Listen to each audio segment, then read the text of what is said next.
Well, hello again, everybody, and welcome back to Friday Roll Call. And to our usual audience, just know we're so thankful that you're here. And for those of you who are new this week, and we always are privileged to have folks who are new every week, welcome. Just so that you know, this is the forum where we dig deeper into the principles that our team has introduced to you by way of our workshops, our keynotes, our breakout sessions, the Top Gun Teamwork Program, and so much more. And if you and I haven't yet met, allow me to introduce myself. My name is Robert Teschner, call sign Cujo, founder and CEO here at Team VMAX Group, and it's always an honor to be able to connect with people like you. And so this week, our focus is going to be on defensiveness. It's a topic that warrants frequent revisits. It's something that's probably becoming a pandemic out there in the world of teams, and it's something that we probably need to think about going into this weekend, and so let's do so. And let's talk about the origin story of defensiveness. And let's acknowledge the fact that oftentimes we as leaders are complicit. We drive defensiveness specifically, and here we'll reference multiple roll call messages on the topic, where we measure people against non-existent standards, which is unfair, and then we drive them to being defensive. That's 100% on us. And again, go back and reference any of the roll call messages on feedback. There's a bunch. And you'll get a quick understanding of where I personally sit on this topic and why it's such a driver in our workshop presentations of change and transformation. Need a standard in order to measure against. You have to have a standard in order to debrief to win. Good. So in its absence, it drives defensiveness. But then there's other sort of key enablers, if you will, of defensiveness that we want to talk about. And today we're going to focus on two of those. We're going to specifically talk about the orientation that we have to the team, and then we're going to talk about, sufficiency and the pursuit of excellence. All right, so what do I mean by this? Let's start with the team orientation. What I've noticed is that oftentimes we don't really value the team that we're on. We don't hold it in any sort of special regard. We're here because this is where we need to be right now, but I'm always oriented towards what's best for me, what's in it for me. And in those kinds of situations, when I'm very me-oriented, I don't respond well to anything that suggests I'm not good enough, or I'm not doing well enough, or that there's some additional performance that I can offer. And that, I suppose, is justified. I mean, if there is nothing unique, special about the team, if the team doesn't really feel like a team, if they're more of like a working group, which so many teams actually are, they're not teams, they're working groups, then what's the real point here? So not holding the team in high regard can be a challenge, and it might trigger defensiveness when somebody on the team that we don't hold in high regard criticizes us or offers us some insight on areas that we can improve. Let me contrast that approach to the one that I had when I was in a fighter squadron. And I'll start with the beginning of my journey. When I was a young fighter pilot, when I was a first lieutenant, let's say, in the 58th Fighter Squadron at Eglin Air Force Base in beautiful Fort Walton Beach, Florida, I knew that my skill set was very, very weak. I knew that I didn't really belong.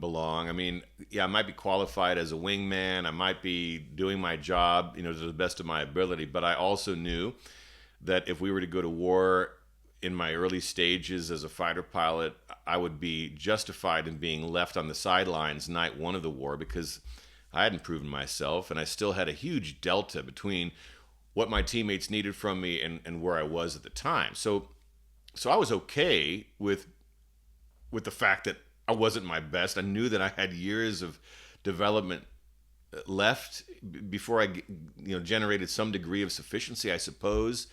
And I held my teammates in incredibly high regard. Like, I valued the fact that they had earned the credentials that they had. I valued the fact that so many of my teammates there had actually been in combat.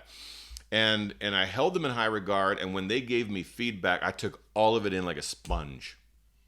Like, I knew that what they were sharing with me was valuable stuff, and I wanted as much of that as I could get, because I knew that not only was I not perfect, and I never would be, I also wasn't even excellent. In fact, I knew that I was barely qualified and and had a huge road ahead of me. All right, so that was me as a first lieutenant. Eventually, I'm going to go and get qualified. I'm eventually going to go to the weapons school. I'm going to come back as an instructor. And I actually became pretty good as an F-15 pilot. But I want you to understand this. I never ever flew a perfect mission. And as good as I never was as good as I could have been. And there was always a delta. There was always a delta in where I was compared to where I could have been. And I also never stopped holding my teammates in the highest of regards. I knew who was outstanding at this or that or the other thing. And I knew the entire time that I was there how privileged I was to be in their collective midst. To this day, I'm still so humbled by the fact that they included me. Even when I was an instructor at the weapons school, that I'm still in awe. I mean, I got my call sign on my shirt here because I'm so honored to be considered part of those teams, and that opened the door to low pride, open to whatever feedback that I'm going to get from any of them, because I really held my teammates and the teams that I was on in incredibly high regard, even when I was at my best. So the question is, do we honor our teammates enough to be open to what it is that they offer us and to not be defensive about it? And if we don't feel that way about our teams, what orientation do we as leaders need to take in order to make this team setting so much more special than it currently is? That's the first thing that I'll offer you as an observation this week. And the other piece of this ties to our internal evaluation of self specifically. And I mean, I made major mention of this in my fighter pilot discussion, but just think about it. Like, what might trigger individual defensiveness is being told that there is room for growth here, but feeling like we've already arrived. And so having that fundamental understanding that I am already at a level of sufficiency that's good enough for here is going to trigger us to be defensive. And regardless of whether or not we hold our teammates in high regard, we're in awe of the teams that we're on and all that kind of stuff that I just talked about. If we're still saying to ourselves, hey, what I'm doing right now is the best that I'm ever going to do, and I'm not open to any sort of change, we're always going to be defensive when somebody suggests that there's a delta that needs to be overcome. And that's actually a really self-limiting orientation. Good. So let's talk about people that have overcome that self-limiting orientation. Two quick stories here, just so that this isn't the world's longest roll call message. One of them, I'm a fan of baseball. I've always enjoyed baseball. Pete Rose. Okay? May he rest in peace. All-time hits leader in the major leagues.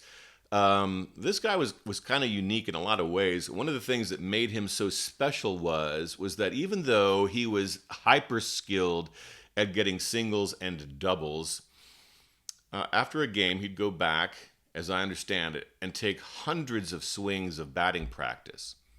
And this at a point when everybody else is already gone, the stadium lights are out, teammates have long said adios. He's down there practicing. Why? As good as he was, he always strove to get better. And he knew that he had to put in the work. And he was never satisfied with where he was. I will take another orientation. Kurt Warner, all right, football. National Football League guy. Interesting story. Actually, brilliantly fascinating story. An amazing one to go back and study. Kurt Warner gets one full year of college football, ultimately doesn't get drafted, makes his way to the Green Bay Packers, and he's like 500th on the quarterback list. He's there when Brett Favre is coming into his own, ends up getting cut, goes back and starts stocking stuff at supermarkets, working the night shift, living in a really tough circumstance, and eventually makes his way to the Iowa Barnstormers, and he plays arena football for 3 years. Now, what's interesting about Kurt Warner is he learned when he was in camp with Brett Favre and others that he actually had the skill set necessary to be effective. He just had to get a shot.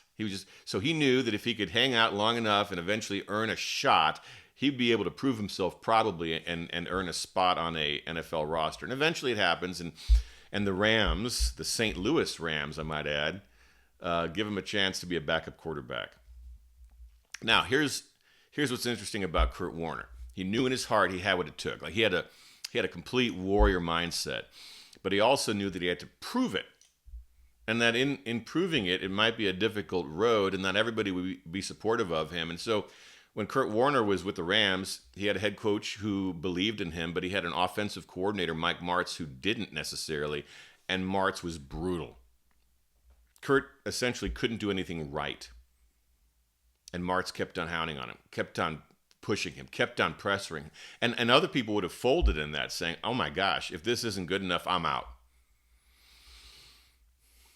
But I think combining the two things that we're talking about, holding in awe the team that he was privileged to be on, and being open, therefore, to taking criticism, even when he was doing things outstandingly, allowed him to keep on pushing, and to be ready. And one day, the starting quarterback, Trent Green, goes down with a horrific injury, and Kurt Warner comes in as the starter and never looks back. Leads his team to a Super Bowl victory the first season that he's a starting quarterback. Amazing. Eventually, this guy that was stocking groceries and playing in the Arena Football League makes it into the Football Hall of Fame. So here's the question for you and me to consider this weekend. Are we en route to a Hall of Fame career? Or have we, wherever we're arrived at right now, the best that we're ever going to be? And if we say that right now is sufficient, like this is all you're going to get from me, all right, good. It may be even time to stop listening to the roll call messages, okay? Good. But if we're on the way to the Hall of Fame, then maybe tamping down the defensiveness and being open to what our coaches are telling us could help us. All right? And to the leader coaches out there, let's make sure that we clarify what the standard is against which we're measuring performance so that we have a good relationship here with our teammates. All right, friends, there it is. There's our roll call message for this week. And quick note, coming up in the Mach 1 Club, I'm going to be interviewing my teammate and former teacher, Shark Garland. I'm fired up about that. So if you know what the Mach 1 Club is and you're tuning into that, it's going to be a fun journey. So I welcome you. And to everybody out there, keep on winning, all right? Keep on leading them well. Keep on teaming effectively. And I look forward to seeing you again next Friday.